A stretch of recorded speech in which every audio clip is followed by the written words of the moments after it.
General Motors has had more than a slightly rough time on their shift to electrification. GM was on the bleeding edge of electrification nearly 30 years ago with the GM EV1. And guess what? They abandoned that project altogether. Then, 15 years ago, they were on the technological forefront with the Chevy Volt, the first mass-produced plug-in hybrid, and they abandoned that technology again. And then came the car that was supposed to change the world, the first ever fully electric, long-range, affordable EV, the Chevrolet Bolt. It was to be the car of the 21st century, the modern-day Volkswagen Beetle. Until they started burning down people's garages and generating news worldwide. All right, that's completely unfair. In my opinion, the problem was completely overblown. However, it did lead to the recall of every single Bolt made up to that point to install a new battery pack. It was a disaster, an unfortunate, misunderstood disaster, but the damage was done. Then came Ultium, the trendy sounding buzzword that once again was supposed to revolutionize the world of EVs. But it just didn't live up to the marketing hype. The GMC Hummer was delayed and slightly underbaked. Same thing with the Lyriq, and the Blazer EV rollout was kind of a debacle. Now all the problems with those cars have been fixed and they are now excellent, but very expensive. And that leaves this, the all-new Chevrolet Equinox EV, the car that is supposed to have a little bit of something for everyone. And I'm happy to say they nailed it completely. All right, almost.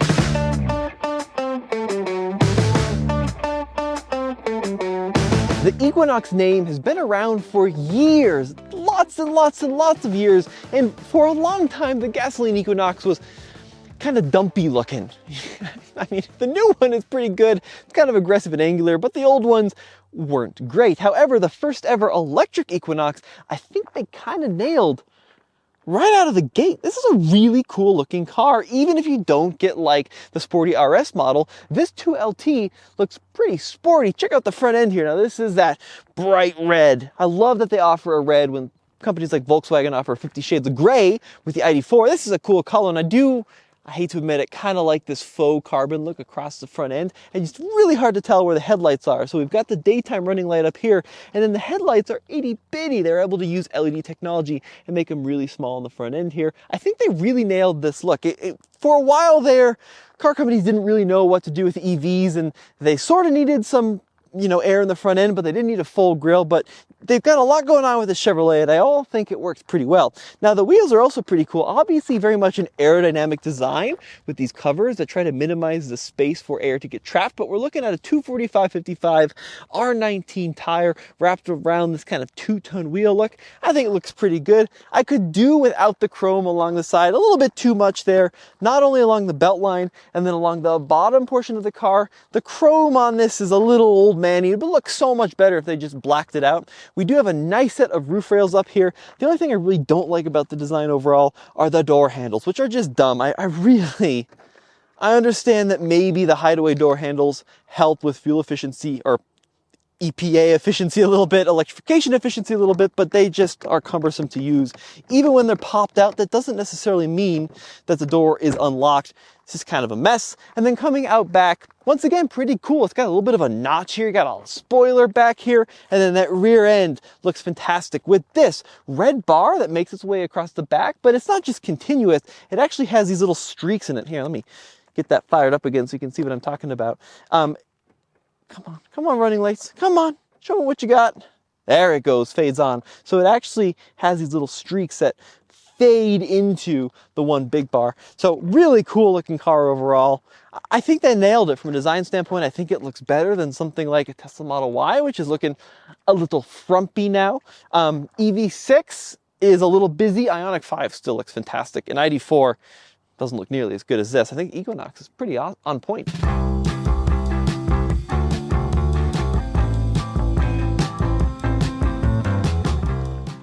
And then we come to the interior. Now I'm going to give Chevrolet a lot of props for something in here. They've actually gone ahead and put some color in. So we got this muted blue across the console here, on the dashboard, over there by the air vents.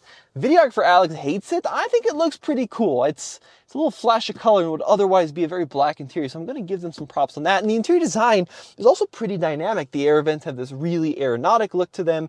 The main focal point of this interior is going to be the 17-inch display, which is large and in charge, and not too obnoxious because it's not sitting very high up in your kind of visibility sight. It's nice and low, and obviously you got some great features in here like heated seats, like automatic climate control. We've got some shortcuts here that we can actually check out. Let's see what the camera system looks like. Our 360-degree camera with overhead technology. You got all your different settings there. Auto park assist. I mean, that's pretty decent interface here. It's actually quite easy to use. Home screens, we got the bubbles, so we can manually select all of our functionality. We've got the Google Assistant, Amazon Alexa. It is running Google Maps here, which is the best in the industry. It looks great. Now, I will have to give them one ding on something, as I'm sure a lot of folks know already. They've gone away from Apple CarPlay in their electrified vehicles, which in my opinion is just silly. Apple CarPlay is awesome. People love it.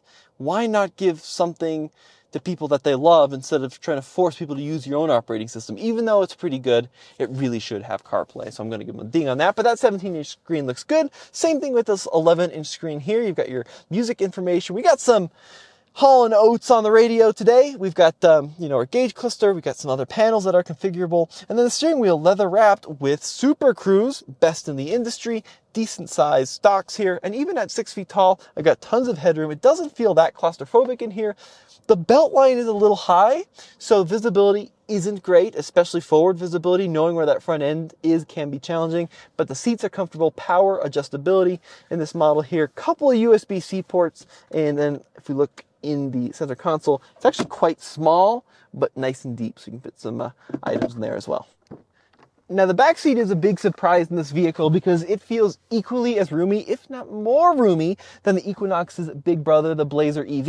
Look at the legroom, 6 feet tall, huge amounts of legroom back here, completely flat floor, riding on that Ultium technology with the battery underneath, and then 2 USB-C ports here with proper air vents. Kudos to GM for actually giving us air vents for fuzzy friends and free occupants back here. And actually, as the trend of SUVs goes to slope the roofline and eliminate rear seat headroom, this is pretty good. I'm 6 feet tall and just barely glancing my hair, but not to the point where it would annoy me. If you're like 6'2", you might run into some issues, but really a good rear seat back here. Fold this down, couple of cup holders, very comfortable. This would be an excellent place to spend time, even for adults. Pop in the trunk in the Equinox, so we're looking at 26.4 cubic feet with those rear seats folded up.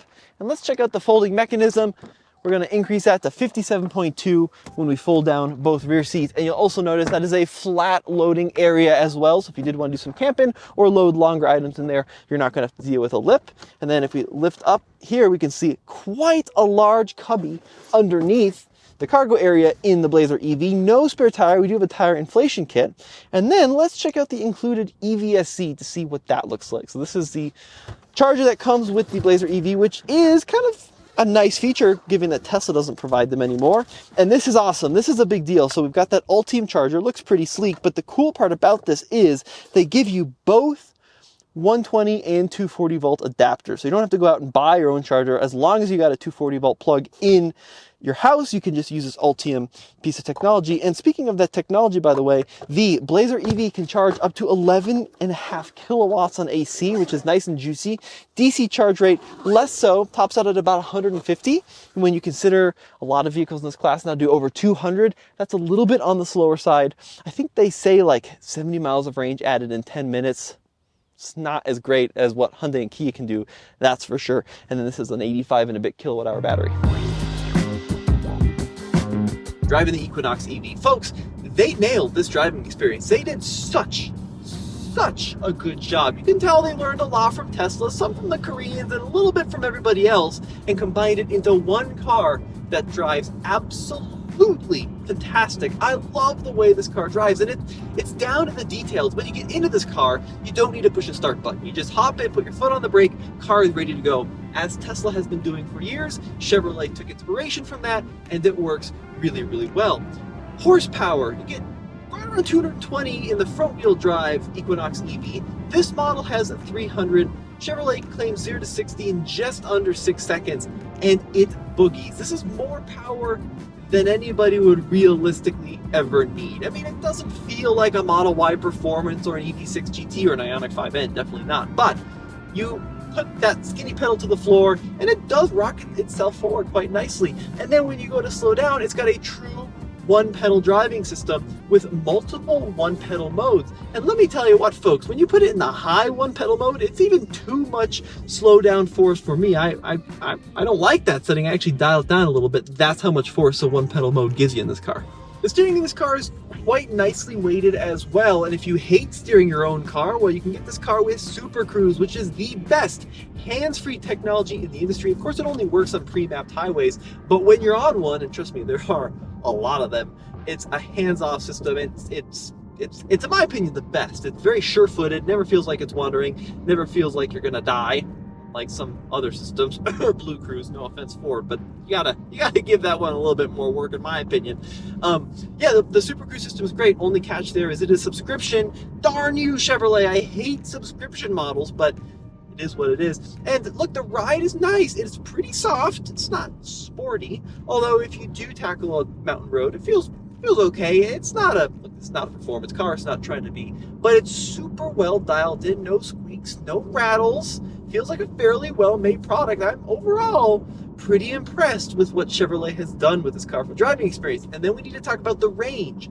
319 miles in front-wheel drive form, which is great, actually. It's really very competitive. The all-wheel drive one does dial it down a little to 285, which is also pretty darn competitive. It's not best in class, but it's pretty darn near the top. And yeah, it's more than you're realistically going to need on a regular basis. The recharge time, a little lacking.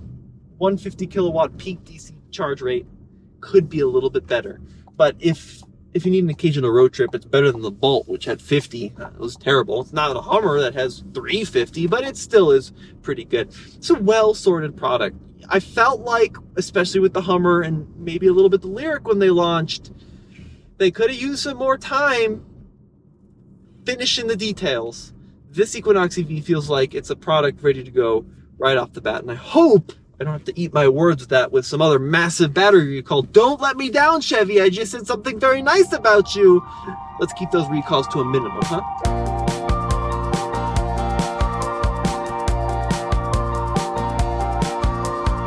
I have properly enjoyed my time with the Equinox EV. You can really tell that Chevrolet sweat the details with this car, and it's just a good all-round performer. There's nothing I've tried with this car that it performs badly at. I'm really, really digging it.